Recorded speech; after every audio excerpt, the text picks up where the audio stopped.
Hello friends, welcome to the Galaxy Geomatics. आज हम GNSS lecture series का third unit start करेंगे, जिसके अंदर हम जीपीएस सर्वे और एप्लीकेशंस देखेंगे।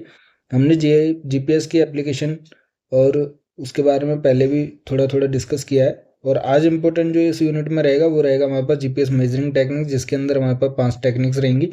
ठीक है, तो इस यूनिट के अंदर हम क्या क्या कवर करने वाले हैं। सबसे पहले इंट्रोडक्शन, फिर एडवांटेज एंड डिसएडवांटेजेस देखेंगे हमारे पास ओवर कन्वेंशनल सर्वेइंग।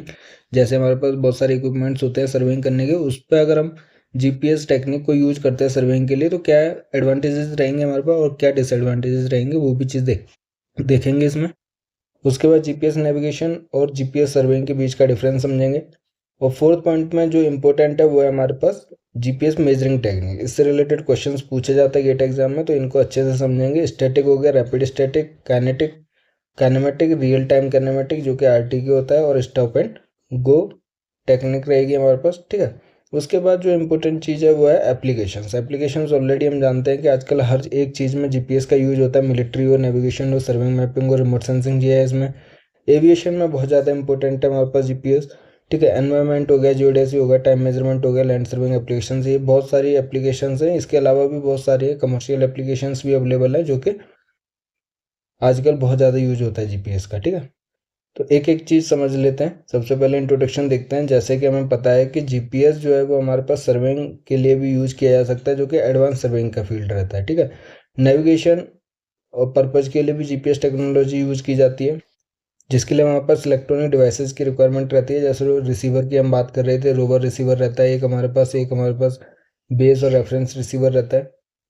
और जब से जीपीएस आया हमारे पास, तो कॉमन पीपल जो है, जो हमारे पास सिविलियन पर्पज़ के लिए भी इसको यूज़ करने लगे हैं, तो बहुत ज़्यादा इंपॉर्टेंस रखता है जीपीएस। ठीक है, तो बहुत ज़्यादा एप्लीकेशंस और फ़ायदे भी हैं इसके। सर्वेइंग में जब जीपीएस को यूज़ करते हैं हमारे पास, तो लिमिट ऑफ एक्यूरेसी एक्सेप्टेबल के अंदर आती है हमारे पास, मतलब कि प्रिसाइज लोकेशन हम फाइंड आउट कर सकते हैं। ठीक है, तो सर्वेइंग जो है वो हमारे पास साइंस और टेक्निक है, जो कि डिटरमाइन करती है 3D पोजीशन को या फिर डिस्टेंस और एंगल किसी भी पॉइंट के बीच में हम फाइंड आउट कर सकते हैं सर्वेइंग की हेल्प से। ठीक है, तो जीपीएस के हेल्प से हम सर्वेइंग पर्पज़ के टेक्निक्स जो होती हैं उसमें यूज करते हैं। तो सबसे बड़ा जो फ़ायदा है हमारे पास जीपीएस यूज़ करने का वो है कि स्किल ऑफ इंस्ट्रूमेंट ऑपरेटर पर डिपेंड नहीं करता है, क्योंकि ये क्या है, सीधा सीधा कोऑर्डिनेट्स अपने हिसाब से कैलकुलेट करता है, जो भी इनबिल्ट सॉफ्टवेयर रहता है।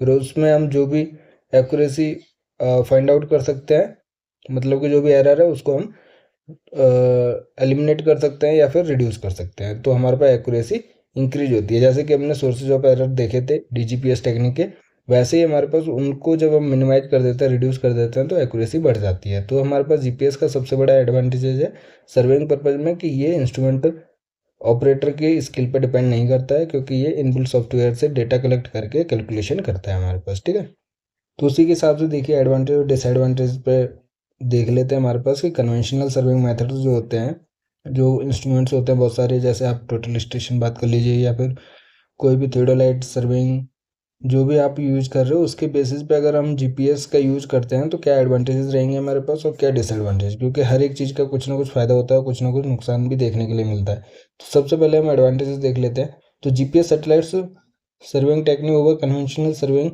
एक तो इंटरविजिबिलिटी जो रहती है स्टेशंस की, वो ज़रूरी नहीं है, क्योंकि ऊपर जो है वो सैटेलाइट्स स्पेस में रहती हैं, तो इंटरविजिबिलिटी उस पॉइंट्स की रहती है हमारे पास।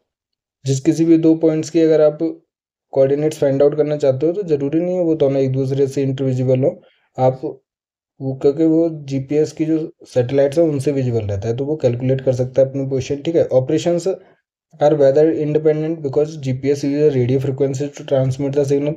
रेडियो फ्रिक्वेंसी मीन्स जिनकी वेवलेंथ ज़्यादा होती है, जो कि वेदर इंडिपेंडेंट रहती है, मतलब वेदर से क्रॉस कर जाती है। अगर क्लाउडी वेदर है तो भी हमारे पास उस पर फ़र्क नहीं पड़ता है जीपीएस की रीडिंग पे। ठीक है, because of the generally homogeneous accuracy of GPS surveying, the survey points are placed wherever they are required and need not to be located at evenly distributed sites to satisfy intervisibility और network geometry। इसमें एक और फ़ायदा ये हो गया कि हमारे पास हर एक पॉइंट से कोई, हमारे पास ऐसा ज़रूरी नहीं है कि इक्वल डिस्टेंस पर रहें या फिर दोनों एक दूसरे से इंटरविजिबल रहें पॉइंट्स।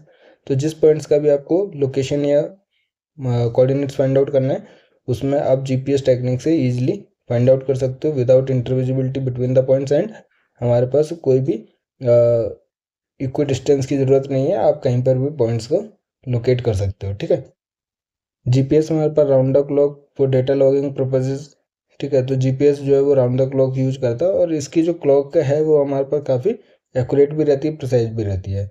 जीपीएस जो है वो 3D इंफॉर्मेशन प्रोवाइड करता है, किसी पॉइंट के 3D कोऑर्डिनेट्स अवेलेबल रहते हैं हमारे पास। उसके अलावा आप देखोगे कि हाई एक्यूरेसी रहती है with relatively less effort. In general GPS survey results are more accurate, क्योंकि अगर कोई भी एरर होता है उसको हम एलिमिनेट कर सकते हैं। ठीक है, अब वही टेक्निक्स है हमारे पास कि कैसे करते हैं हम, आरटी के यूज करते हैं या फिर स्टैटिक टेक्निक्स यूज करते हैं, तो वो अभी हम आगे डिस्कस करेंगे कि इनमें डिफरेंस क्या है। उसके अलावा देखोगे तो GPS surveying is most efficient, more flexible and less time consuming because of not requiring intervisibility of stations and of network independent site selection procedure. तो जीपीएस सर्विंग में आप देखोगे कि एक रोवर रिसीवर रहता है जो आप कहीं पर भी प्लेस करोगे, ठीक है, उस पॉइंट की 3D पोजीशन वो कैलकुलेट करके दे देगा, 3D कोऑर्डिनेट्स। ठीक है, तो इनबिल्ट सॉफ्टवेयर से हमारे पास तो मोस्ट एफिशिएंट भी रहता है, एक्यूरेट भी रहता है हमारे पास, फ्लेक्सिबल भी है और लेस टाइम कंज्यूमिंग भी है हमारे पास। तो जीपीएस सर्विंग जो है वो काफ़ी एडवांटेजेस रखता है। डिसएडवांटेज देखते हैं अगर हम, तो क्या है हमारे पास कि GPS can not tolerate sky obstruction. तो हमारे पास बहुत सारे सोर्सेज ऑफ एरर हैं, जो कि स्काई ऑब्स्ट्रक्शन था। मान लीजिए कोई भी ओवर हैंगिंग स्ट्रक्चर है, तो उससे हमारे पास रेडिएशंस, जो हमारे पास रेडियो सिग्नल्स होते हैं वो थोड़े डिस्टर्ब हो जाते हैं, तो उससे हमारे पास अंडरग्राउंड साइट्स के लिए एप्लीकेशन इतना ज़्यादा यूजफुल नहीं रहता है जीपीएस सर्वेइंग का। मान लीजिए कोई भी अंडरग्राउंड साइट्स में आपको सर्वे करना है या फिर डेंसली फॉरेस्ट एरियाज में आपको सर्वे करना है, तो स्काई ऑब्स्ट्रक्शन मतलब कि कोई भी ओवर हैंगिंग स्ट्रक्चर्स की वजह से आपको जीपीएस सर्वेइंग इतना एक्यूरेट वैल्यू नहीं देता है हमारे पास। ठीक है, क्योंकि वो उसको पास नहीं कर पाता है, जो सिग्नल होते हैं उसको ट्रांसमिट नहीं कर पाते हैं। ठीक है, तो high efficiency has its price. अगर हमें जीपीएस सर्वे से हाई एक्यूरेसी मिल रही है, हाई एफिशिएंसी मिल रही है, इसका मतलब उसका रेट जो है वो ज़्यादा रहेगा, प्राइस हमारे पास काफ़ी ज़्यादा रहता है हमारे पास। Efficient use of GPS required है travel time between station is cut in order to match the saving in on site time. तो हाई एक्यूरेसी अगर कम टाइम में, क्योंकि कोई भी रिसीवर रहता है अपना कैलकुलेशन करता है, हमने देखा है कि सैटेलाइट्स का यूज़ करके कैलकुलेशन करता है, क्योंकि डिस्टेंस कैलकुलेट करता है अपने और सैटेलाइट के बीच में, फिर उसके बेसिस पे अपनी पोजीशन कैलकुलेट करता है। तो जितनी ज़्यादा सैटेलाइट से वो कांटेक्ट में आता है उतनी ज़्यादा एक्यूरेसी होती है। अगर हमें हाई एफिशिएंसी चाहिए विद लेस टाइम में हमारे पास, तो हाई प्राइस भी हमारे पास अफोर्ड करना होता है उसके लिए। जीपीएस सर्विंग के लिए एक सबसे बड़ा डिसएडवांटेज है कि जो इसके ट्रांसपोर्टिंग और सपोर्टिंग के लिए, मतलब कि जो भी इसके पार्ट्स रहते हैं हमारे पास रिसीवर के, रोवर रिसीवर और हमारे पास रेफरेंस रिसीवर के बहुत सारे इक्विपमेंट्स रहते हैं, तो उनको लॉजिस्टिक प्रॉब्लम फेस करनी पड़ती है।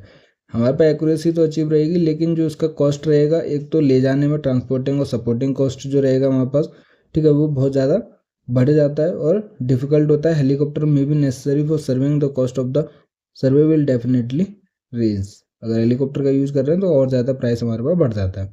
GPS survey is generally targeted to satisfy a specific survey need. ठीक है, स्पेसिफिक सर्वे के लिए यूज किया जाता है।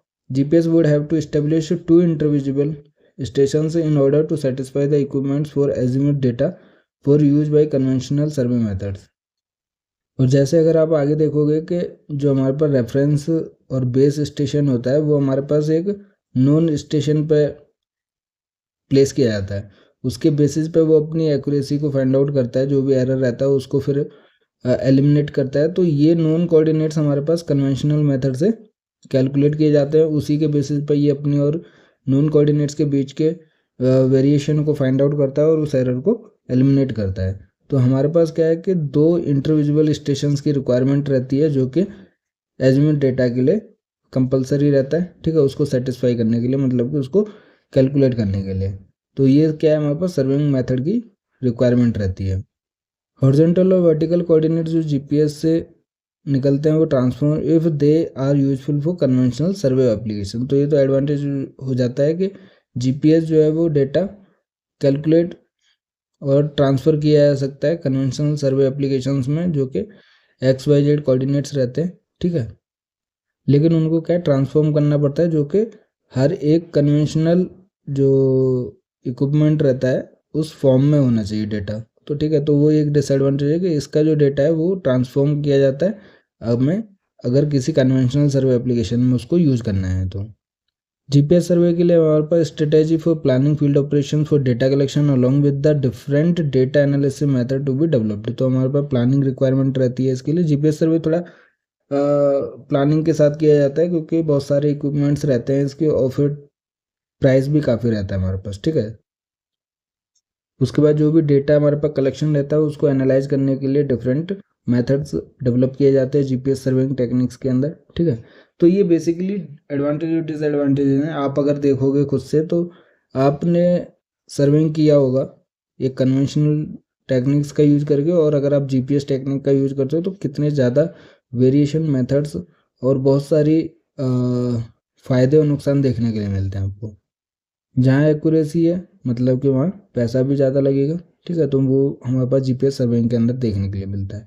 अब नेविगेशन और सर्विंग में क्या डिफरेंस है वो देख लेते हैं कि जीपीएस नेविगेशन अलग होता है, जीपीएस सर्विंग अलग होता है।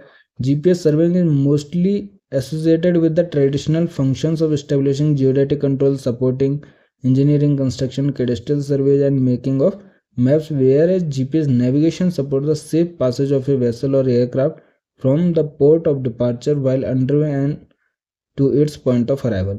सर्वेइंग में आपको पता है कि जो भी चीज़ अवेलेबल है उसको आप मैप के फॉर्म में दिखा सकते हो। ठीक है, जो भी इंजीनियरिंग कंस्ट्रक्शंस हैं उनको आप फाइंड आउट कर सकते हो, जियोडेटिक पॉइंट्स और कंट्रोल यूज कर सकते हो। तो जीपीएस सर्वेइंग का यूज़ किया जाता है। ठीक है, जिसमें हम रिसीवर का यूज़ कर रहे हैं, जो रेफरेंस और रोवर रिसीवर और डिफरेंट टेक्निक्स होती हैं सर्वेइंग की, जो हम आगे डिस्कस करेंगे। तो मतलब आप सर्वेइंग का सिंपल सा मतलब समझ लीजिए कि जो चीज़ अवेलेबल है उसको आप लोकेट कर रहे हो। ठीक है, लेकिन नेविगेशन में क्या है, आप देखोगे कि कोई भी पर्टिकुलर पॉइंट पे फोकस कर रहे हो, जो जहाँ जहाँ मूव कर रहा है आप उसको ट्रेस कर रहे हो और नेविगेट कर रहे हो। ठीक है, तो वो जीपीएस नेविगेशन है, वो भी हम जीपीएस की हेल्प से कर सकते हैं। तो the safe passage of vessel और एयरक्राफ्ट, अगर कोई भी एयरक्राफ्ट है अभी किस पोजीशन पे, फिर आगे कहाँ है, आगे कहाँ है, आप उसको अगर ट्रेस कर रहे हो, नेविगेट कर रहे हो, तो वो जीपीएस नेविगेशन कहलाता है। ठीक है, तो जब आप नेविगेट कर रहे हो तो आपको ये चीज़ ध्यान में रखनी है कि अगर आप कोई भी रियल टाइम एब्सोल्यूट पोजीशनिंग निकालना चाह रहे हो, मतलब कि कोई भी एरर है, तो स्टैटिक टेक्निक नहीं, इसमें आपको आरटी की technique, real time kinematic technique use करनी पड़ेगी कि रियल टाइम पे आपको डेटा एक्यूरेट मिले। कोई भी एरोप्लेन है या फिर एयरक्राफ्ट है, वो एक्चुअल पोजीशन कहाँ है उसकी, वो रियल टाइम में आपको फाइंड आउट करनी होगी। स्टैटिक में क्या होता है कि आप डेटा को कलेक्ट कर लेते हो और फिर बाद में आप उसको पोस्ट प्रोसेसिंग करके एक्यूरेट करते हो। तो ये चीज़ हमारे पास क्या है, सर्विंग में हो सकती है, लेकिन रियल टाइम एब्सोल्यूट पोजिशनिंग की रिक्वायरमेंट रहेगी आपको नेविगेशन के अंदर। ठीक है, based on the type of measurement made and the GPS instrumentation used, GPS surveying receivers are expensive, whereas GPS navigation type receivers are comparatively low cost. तो surveying receivers ज़्यादा expensive होते हैं, costly होते हैं as comparison to GPS navigation surveying. ठीक है, sorry, navigation receivers. उसके अलावा आप देखोगे कि जीपीएस नेविगेशन के लिए क्या है, मेनली जो डिस्टेंस है हमारे पास, जिससे वो अपना रियल टाइम में पोजीशन और कोऑर्डिनेट कैलकुलेट करता है, वो हमारे पास सूडो रेंज इंपॉर्टेंट रहता है। लेकिन जीपीएस सर्विंग टेक्निक के अंदर हमारे पास डेटा कलेक्शन है, क्या है, एक डेटा रिसीवर के हेल्प से, जो रोवर रिसीवर होता है वो डिफरेंट पॉइंट्स पर जाकर अपना डेटा कलेक्ट करता है और फिर बाद में हमारे पास पोस्ट प्रोसेसिंग करके हम उसको कैलकुलेट और एक्यूरेट बना सकते हैं। ठीक है, लेकिन जीपीएस नेविगेशन के टाइम पे आपको करेक्ट और एक्यूरेट डेटा चाहिए होगा रियल टाइम में। ठीक है, तो अभी हम जीपीएस सर्विंग टेक्निक्स देख लेते हैं। ठीक है, तो सबसे इम्पोर्टेंट जो है वो हम आप स्टैटिक के बारे में समझेंगे और उसके बाद आपको रियल टाइम अपने आप समझ आ जाएगी। तो स्टैटिक में जो बेसिक कॉन्सेप्ट्स हैं हमारे पास के, रेफरेंस रिसीवर क्या होता है, रोवर रिसीवर क्या होता है, उसके बारे में देखेंगे। ठीक है, तो जीपीएस मेजरिंग टेक्निक्स क्या है, हमारे पास 5 तरीके की हैं। सबसे पहले स्टैटिक है, उसके बारे में देख लेते हैं। ये जो स्टैटिक टेक्निक है वो यूज की जाती है measuring long base lines, usually 20 kilometre और मोर। तो ये लाइन भी इंपॉर्टेंट है, ये क्वेश्चन ऑप्शन में बनता है हमारे पास गेट एग्जाम में, कि जिस बेस लेंथ जो है अगर हमारे पास 20 किलोमीटर या उससे ज़्यादा है तो हम स्टैटिक टेक्निक का यूज करते हैं, क्योंकि ज़्यादा एक्यूरेट डेटा हमें अचीव होता है इसके केस में। तो this survey offers high accuracy over long distance है बट इज कंपेरेटिवली स्लो। अब डिस्टेंस ज़्यादा है लेकिन इस टेक्निक में हमारे पास थोड़ा स्लो और जो टाइम पेस है वो हमारे पास कम हो जाती है। ठीक है, In static survey, one receiver is placed on a point whose coordinates are known accurately in WGS 84 and is known as the reference receiver. जैसे मैंने अभी आपको थोड़ी देर पहले बताया था कि एक रिसीवर जो रहेगा वो हमारे पास नोन कोऑर्डिनेट्स पर रहेगा, जिसके हमारे पास ऑलरेडी पॉइंट्स अवेलेबल हैं, ठीक है। तो उसको हम क्या कहते हैं, बेस और रेफरेंस रिसीवर कहते हैं। दूसरा जो रिसीवर रहता है हमारे पास टेक्निक के अंदर, सर्वेइंग के अंदर, वो रहता है हमारे पास रोवर रिसीवर, जो कि प्लेस किया जाता है जिसके अननोन पॉइंट्स होते हैं। आप जहाँ पर भी इस रोवर रिसीवर को पॉइंट वहाँ पर प्लेस करोगे जिसके अननोन कोऑर्डिनेट्स हैं, वो अपना पॉइंट्स और कोऑर्डिनेट्स को कैलकुलेट करता है, ठीक है। तो the other receiver is placed on the other end of the base line and is known as a rover receiver. Then at both the stations data is recorded simultaneously at the same rate. The data collection rate may be typically set to 15, 13 और 60 seconds. तो जो भी rover receiver है वो अपना किसी भी एक पॉइंट पे या तो 15 सेकंड, 30 सेकंड या 60 सेकंड पे आप क्या कर रहे हो, उसको डेटा रिकॉर्ड कर रहे हो, ठीक है। किसी पॉइंट के कोऑर्डिनेट्स को रिकॉर्ड कर रहे हो, ठीक है। और सेम रेट पे हमारे पास क्या रहता है, जो रेफरेंस रिसीवर होता है वो कंटिन्यूसली अपने पोजीशन को कैलकुलेट करता रहता है सैटेलाइट से, ठीक है। तो बहुत सारी सैटेलाइट्स इसके कांटेक्ट में आती हैं, इसलिए इसकी एक्यूरेसी और बढ़ती रहती है। अब मान लीजिए इसकी एक्यूरेसी XYZ है और हमारे पास जो नोन कोऑर्डिनेट्स हैं वो हमारे पास है X1, Y1 और Z1। तो इन दोनों के बीच का जो एरर है, एक्चुअली में ये हमारे पास नोन कोऑर्डिनेट्स हैं और इसने जो कैलकुलेट किया रेफरेंस रिसीवर ने वो XYZ किया, इन दोनों के बीच का जो एरर है, डिफरेंस है, वो इसको मेजर करता है। और फिर स्टैटिक टेक्निक में क्या होता है, इसको हम पोस्ट प्रोसेसिंग करके एक्यूरेट करते हैं। तो एक एक चीज़ समझ लेते हैं। पहले आपने क्या समझा, रेफरेंस रिसीवर जो कि नोन कोऑर्डिनेट्स पर प्लेस किया जाता है, रोवर रिसीवर जो कि अननोन कोऑर्डिनेट्स पर डिफरेंट बेस लाइन के जो भी पॉइंट्स होते हैं, अननोन पॉइंट्स, उन पर जाके अपने डेटा को रिकॉर्ड करता है। सेम रेट पे करता है दोनों, 15, 30 या 60 सेकेंड्स में हमारे पास जनरली टाइम को जो रेट होता है उसको सेट किया जाता है। The receivers have to collect data for a certain length of the time. The time is influenced by the number of satellites observed and the satellite geometry और dilution of precision and by the length of the line. तो ये सारी चीज़ें हम already पहले discuss कर रखे हैं कि जो ज्योमेट्री रहती है, आपने देखा होगा सैटेलाइट की ज्योमेट्री, हमने गुड ज्योमेट्री और बैड ज्योमेट्री के बारे में डिस्कशन किया था कि अगर सेम ही क्वाड्रेंट में हमारे पास सैटेलाइट्स हैं तो मतलब बैड ज्योमेट्री, अगर 90 डिग्री के सैटेलाइट से अपने आपको वो डेटा कैलकुलेट कर रहा है हमारे पास तो वो गुड ज्योमेट्री या एक्यूरेसी ज़्यादा होगी हमारे पास, ठीक है। उसके अलावा नंबर ऑफ सैटेलाइट्स पर भी डिपेंड करता है हमारे पास, ठीक है, और लेंथ ऑफ लाइन पर भी एक्यूरेसी डिपेंड करती है, ठीक है। तो बहुत सारे फैक्टर्स होते हैं जो उस रिसीवर जो अपना डेटा को कलेक्ट कर रहा है वो एक्यूरेसी पे, मतलब कि बहुत सारे फैक्टर्स पर डिपेंड करता है। थंब रूल की बात करते हैं तो the observation time is a minimum of 1 hour for a 20 kilometre line with 5 satellites. तो ये थंब रूल है, मतलब कि अगर आपका 20 किलोमीटर की बेस लाइन है तो 1 घंटे जो है वो मिनिमम टाइम है हमारे पास ऑब्जर्वेशन टाइम विद 5 सैटेलाइट्स, अगर आपको हाईली एक्यूरेट डेटा चाहिए तो, ठीक है। Longer lines require longer observation times. Once enough data has been collected then the receiver can be switched off. The rover receiver can then be moved to the next base line. तो ऐसे ही करके आपका rover receiver को हर एक unknown points पे ले जाते हो, बहुत सारे आपका डेटा कलेक्ट हो जाते हैं और यहाँ पे हमारे पास उसी टाइम पीरियड पे, क्योंकि सेम रेट पे हमारे पास क्या है, ये हमारे पास रोवर रिसीवर का रहा और ये हमारे पास बेस या रेफरेंस रिसीवर का रहा डेटा, ठीक है। अब ये नोन कोऑर्डिनेट्स थे X1, Y1, Z1, ठीक है, उनसे कंपेयर करके उस टाइम पीरियड पे, जिस टाइम पीरियड पे हमारे पास रोवर ने अपना डेटा कलेक्ट किया है, इन दोनों का हमारे पास क्या है, एरर मिल जाएगा डेल्टा X, डेल्टा Y और डेल्टा Z, ठीक है, उस टाइम पीरियड पे, क्योंकि सेम रेट पे हमारे पास क्या डेटा कलेक्ट हो रहा है, ठीक है। तो ये रेफरेंस रिसीवर का डेटा और रोवर रिसीवर का डेटा क्या है, कंप्यूटर के अंदर अपलोड किया जाता है और फिर एक सॉफ्टवेयर का यूज़ करके इन दोनों के बीच का जो एक्यूरेसी है, मीन्स इससे तो एरर फाउंड हो रहा है हमारे पास रेफरेंस रिसीवर से, और जो रोवर रिसीवर का जो अननोन रिसीवर का डेटा है, अननोन पॉइंट्स का डेटा है, उसको एक्यूरेट कर रहे हैं हम एरर कैलकुलेट करके, इन दोनों के बीच का कंपैरिजन और एरर फाइंड आउट करके उतना एरर हमारे पास इसमें एक्यूरेसी के अंदर मींस करेक्ट किया जाता है। तो ये जो अननोन कोऑर्डिनेट्स के डेटा कलेक्शन होता है वो फिर हमारे पास एक्यूरेट डेटा कलेक्शन रहता है हमारे पास। बेसिक भाषा में फिर से समझा देता हूँ मैं आपको कि एक ये हमारे पास मान लीजिए X Y Z known coordinates हैं, ठीक है, जो कि इस पॉइंट्स पर रेफरेंस रिसीवर है, वो अपने टाइम पीरियड पे सैटेलाइट्स की हेल्प से, जो कि बहुत सारे नंबर ऑफ सैटेलाइट्स इसके कांटेक्ट में आ रही हैं बहुत टाइम पीरियड तक, तो ये अपने डेटा को कैलकुलेट करता रहता है x1 y1 z1, ठीक है, फिर x2 y2 z2। अब मैं आपको बता रहा था कि जो रोवर रिसीवर रहता है वो अननोन पॉइंट्स पर मूव करता है, एक बार यहाँ पर है, एक बार यहाँ पर है, एक बार यहाँ पर है। तो मान लीजिए हमारे पास क्या है, ये टाइम पीरियड 1 पर है, ये टाइम पीरियड 2 पर है, ये टाइम पीरियड 3 पर है, जिसने डेटा कलेक्ट किया हमारे पास ABC मान लीजिए, ठीक है, मैं टाइम 3 की बात कर रहा हूँ, और उस टाइम पीरियड पे इसने डेटा कलेक्ट किया अपना x1 y1 z1।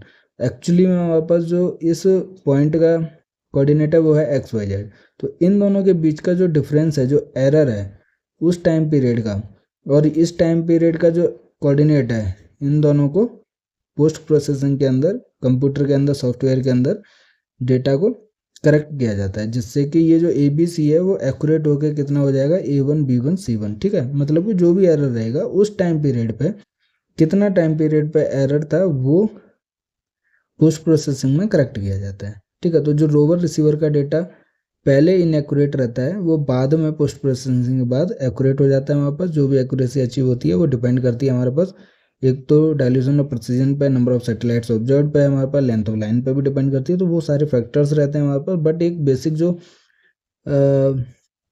तरीका रहता है वो यही है कि हमारे पास रोवर रिसीवर के डेटा को एक्यूरेट किया जाता है with the help of reference receiver, ठीक है। तो ये हम साथ के साथ नहीं कर रहे, ये हम कर रहे हैं कंप्यूटर के अंदर पोस्ट प्रोसेसिंग करके। तो ये स्टैटिक टेक्निक होती है।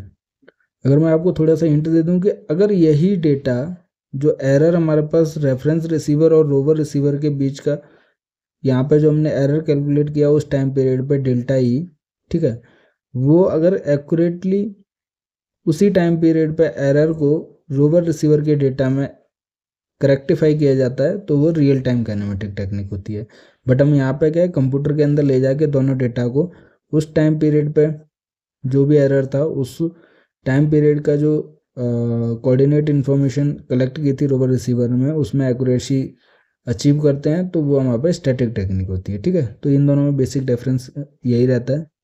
अब हम नेटवर्क की बात करते हैं। अगर हम सिंपली समझते हैं स्टैटिक टेक्निक को, तो मान लीजिए आपके पास U V W X Y क्या है, ये नेटवर्क है। Data has to be measured with 3 receivers, data placed on U V and Y. The coordinates of U are known in WGS receiver, मतलब वो रेफरेंस रिसीवर हो गया हमारे पास क्योंकि नोन कोऑर्डिनेट्स पर प्लेस है। GPS data is recorded for the required length of time. After the required length of time the receiver डेट वाज Y moves to X and V moves to W. Now the triangle UWX is measured. तो हमारे पास ये क्या, एक network है जिसमें हम UVWXY नेटवर्क को हम क्या 3 GPS रिसीवर की हेल्प से सर्विंग कर रहे हैं, ठीक है। मतलब कि जो भी कोऑर्डिनेट्स हैं उनको फाइंड आउट कर रहे हैं एक्यूरेटली। तो इसके केस में क्या है, एक नॉन कोऑर्डिनेट्स रहेगा जो कि हमारे पास क्या है, U का है, जो कि रेफरेंस रिसीवर रहेगा। U हमारे पास क्या है, ये पहले था हमारे पास, ठीक है। U हमारे पास रेफरेंस रिसीवर हो जाता है और वहीं पे हमारे पास 2 रोवर रिसीवर रहेंगे। पहले V और Y पे था, अब हमारे पास मूव कर दिया गया Y वाला X पे और V वाला हमारे पास W पे। तो अब जो ट्राइंगल बना वो हमारे पास U, W और X बन गया, ठीक है। फिर हम क्या करेंगे, दोबारा से U वाले को मूव करेंगे Y पे और W वाले को मूव करेंगे V पे। अब ये वाला ट्राइंगल बन गया, ठीक है। तो VXY is measured, then receiver at V moves back to W। उसके बाद हमारे पास V वाला W पे मूव कर दिया हमने।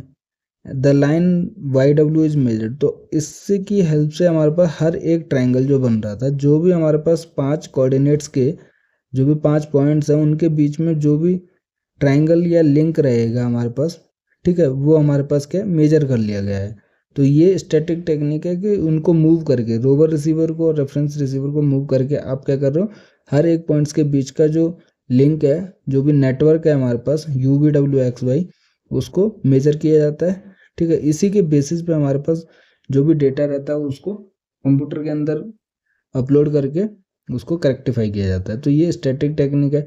अगर आप देखोगे तो रैपिड स्टैटिक में भी सेम ही चीज़ रहेगी। ये थोड़ा फास्टर रहता है वहाँ पर स्टैटिक टेक्निक से, नाम से भी पता चल रहा है आपको रैपिड स्टैटिक। और इसमें फास्टर है क्योंकि ये base line up to 20 kilometre तक हाईली एक्यूरेट डेटा प्रोवाइड करता है, ठीक है। और मेनली ये जो रैपिड स्टैटिक टेक्निक है यूज़ की जाती है यहाँ पर डेंसिफाइंग एग्जिस्टिंग नेटवर्क और लोकल कंट्रोल नेटवर्क जो भी हमारे पास रहते हैं उनको इस्टेब्लिश करने के लिए, ठीक है। तो in this type of in this type of survey a reference point is chosen and one or more rovers operate with respect to it. तो एक रेफरेंस पॉइंट रहता है इसमें, जैसे उसमें यू था फिर बाद में मूव कर दिया गया था, लेकिन यहाँ पे क्या है हम एक चूज करते हैं रेफरेंस पॉइंट को और रोवर रिसीवर को यूज करते हैं बाकी अननोन पॉइंट्स के लिए। तो when starting work in an area where no GPS surveying has previously taken place, the very first task is to observe a number of points whose coordinates are accurately known in the local system. At least 4 known points on the perimeter of the area of interest should be observed. तो यहाँ पे क्या है minimum जो network हम find out कर रहे हैं, ठीक है, जिसका भी हमें सर्विंग करना है उसमें मिनिमम 4 पॉइंट्स क्या है नोन पॉइंट्स होने चाहिए, जिससे कि जो सर्विंग टेक्निक है वो फास्ट हो सके उस पेरीमीटर के ऊपर, ठीक है। उस एरिया के पेरीमीटर पे हमारे पास एटलीस्ट 4 नोन पॉइंट्स होने चाहिए। The reference receiver is usually set up at a known point. If no known point is available it can be set up anywhere within the network. अगर कोई नोन पॉइंट नहीं है तो कहीं पे भी हम नेटवर्क के अंदर उसको सेटअप कर सकते हैं रेफरेंस रिसीवर को, ठीक है। और जो रोवर रिसीवर होते हैं वो विजिट करते हैं हर एक अननोन पॉइंट्स पे। The length of the time that rovers must observe at each point is related to the baseline length for the reference and the GDOP geometric dilution of precision। मतलब कि कितनी देर तक हमारे पास rover receiver उस point को calculate करने के लिए टाइम लगाएगा वो डिपेंड करता है हमारे पास बेस लेंथ पे और हमारे पास GDOP पे, कि जो नंबर ऑफ सैटेलाइट्स ऑब्जर्व है हमारे पास वो किस ज्योमेट्री पर है उस पर डिपेंड करता है। तो सेम चीज़ रहेगी हमारे पास, इसमें भी हमारे पास UVWXY क्या है नेटवर्क है, जिसमें हमारे पास रेफरेंस स्टेशन हो गया R, ठीक है। हमने क्या है कहीं पर भी नेटवर्क में जो मतलब नोन पॉइंट्स नहीं है तो कहीं पर भी हमने नेटवर्क पर क्या है उसको रेफरेंस स्टेशन प्रोवाइड कर दिया, ठीक है। और 3 GPS अवेलेबल है वहाँ पर रिसीवर्स। जैसे स्टैटिक टेक्निक में हमारे पास क्या है कि हर एक नेटवर्क को कैलकुलेट किया गया था, यहाँ पे क्या रोवर रिसीवर के रेफरेंस रिसीवर के रेस्पेक्ट में आप हर एक पॉइंट्स को क्या करोगे उस नेटवर्क को कैलकुलेट करोगे। जैसे हमने वहाँ पे देखा था कि जो भी रोवर रिसीवर था पहले ये वाला ट्रायंगल बनाया था हमने, फिर ये वाला बनाया था, ठीक है। फिर हमने और भी इनको मूव करके ये बेस लेंथ को नापा था, तो पूरे नेटवर्क को हमने मेजर किया था वहाँ पर जो भी 5 पॉइंट थे UVXY। बट इस टेक्निक में अगर कोई भी आपको रेफरेंस या नोन पॉइंट नहीं मिलता है तो नेटवर्क के अंदर आपने क्या है कोई भी पॉइंट को रोवर रेफरेंस रिसीवर या फिर नोन पॉइंट मान लिया, ठीक है। और इसके बेसिस पे आपने हर एक रिसीवर को जो भी रोवर रिसीवर रहेगा हर एक पॉइंट पे ले जाके उसको मूव करके उस डेटा को कैलकुलेट किया और इस रेफरेंस रिसीवर के रेस्पेक्ट में उसको लिंक कर दिया। तो इन दोनों स्टैटिक और रैपिड स्टैटिक में यही मेन डिफरेंस है कि इसमें हर एक नेटवर्क को मेजर किया गया था, ठीक है। तो इसमें टाइम ज़्यादा लगता है, बट रैपिड स्टैटिक में आपको एक रेफरेंस स्टेशन के बेस पे अपने जितने भी अननोन पॉइंट्स हैं जिसके रोवर रिसीवर है उसको मेजर किया जाता है। देखिए आप यहाँ पर ये जो 2 रोवर रिसीवर हैं उनको डिफरेंट पहले U और W पर है, फिर इनको मूव कर दिया गया V और X पर, फिर हमारे पास Y पर मूव कर दिया गया X से, ठीक है। तो हर एक पॉइंट को जो है लिंक किया जाता है रेफरेंस रिसीवर पे, क्योंकि उससे ये पता रहेगा कि किस टाइम पीरियड पे हमारे पास इस Y का डेटा लिया गया और जिस टाइम पे हमारे पास रेफरेंस उस कोऑर्डिनेट को मेजर कर रहा है उसी एरर को इस Y वाले डेटा में इंट्रोड्यूस करेगा और उसको एक्यूरेट बनाएगा, ठीक है। तो उस कंपैरिजन के लिए हमारे पास हर एक पॉइंट को रेफरेंस रिसीवर के साथ लिंक किया जाता है, मेजर किया जाता है, ठीक है। तो सिंपल सी टेक्निक्स हैं हमारे पास जो कि सर्विंग में यूज होती हैं GPS सर्विंग में। बस आपको याद रखना है कि रेफरेंस रिसीवर वो रिसीवर होता है जो कि नोन पॉइंट्स पे प्लेस किया जाता है और अननोन पॉइंट्स पे हमारे पास रोवर रिसीवर रहता है जो मूव करता रहता है और अपने डेटा को कलेक्ट करता रहता है। और फिर रेफरेंस रिसीवर अपने नोन पॉइंट्स से कंपेयर करके जो भी एरर फेस करता है उसको करेक्टिफाई करता है अपने लोअर रिसीवर के डेटा में। तो ये हमारे पास टेक्निक्स हैं। इसके अलावा 3 टेक्निक्स और हैं। स्टॉप एंड गो हो गया हमारे पास, RTK हो गया, तो ठीक है, और भी एक टेक्निक्स होती है जो कि हमने देखी थी ऑलरेडी। तो ये 2 तो हमने पढ़ ली इसमें से, स्टैटिक और रैपिड स्टैटिक। इससे बेसिक आइडिया आपको मिल गया होगा कि कैसे जीपीएस सर्विंग टेक्निक यूज़ की जाती हैं। उसके अलावा काइनेमेटिक, रियल टाइम काइनेमेटिक और स्टॉप एंड गो हम नेक्स्ट लेक्चर में देखेंगे, ठीक है। उसके अलावा एप्लीकेशंस और जीपीएस हैं वो भी नेक्स्ट लेक्चर में देखेंगे। तो आज के लेक्चर में अगर आपको कोई भी डाउट है तो आप हमें कमेंट कर सकते हैं, टेलीग्राम और व्हाट्सएप चैनल पर मैसेज कर सकते हैं, जिसका लिंक जो है वीडियो को डिस्क्रिप्शन में आपको मिल जाएगा। वीडियो पसंद आए तो लाइक कीजिए, दोस्तों के साथ शेयर कीजिए और अपनी गेट ज्योमेट्रिक्स की तैयारी हार्ड ज्योमेट्रिक्स और ज्योमेट्रिक्स गैलेक्सी के साथ करते रहिए, पढ़ते रहिए, खुश रहिए। Thank you.